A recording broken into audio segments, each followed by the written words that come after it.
السلام علیکم۔ کراچی میں موسم کی اچانک انگڑائی، شدید سردی، سرد ہواؤں کے ڈیرے۔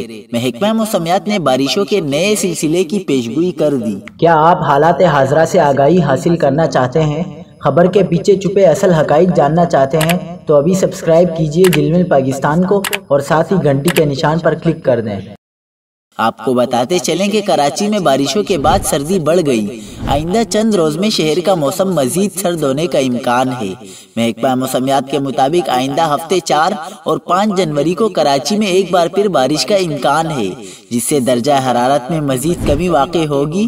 ساتھ ہی محکمہ موسمیات نے بتایا کہ شہر میں سردی کی شدت میں مزید اضافے کا بھی امکان موجود ہے۔ بدھ کی صبح کراچی میں 14 ڈگری سینٹی گریڈ درجہ حرارت ریکارڈ کیا گیا، جبکہ 6 کلومیٹر فی گھنٹہ کی رفتار سے ہوائیں چلتی رہی۔ محکمہ موسمیات کے مطابق آج 29 دسمبر کو دن میں زیادہ سے زیادہ درجہ حرارت 22 سے 24 ڈگری سینٹی گریڈ رہنے کا امکان ہے، جبکہ دن بھر میں 20 سے 25 کلومیٹر فی گھنٹے کی رفتار سے ہوائیں چلیں گی۔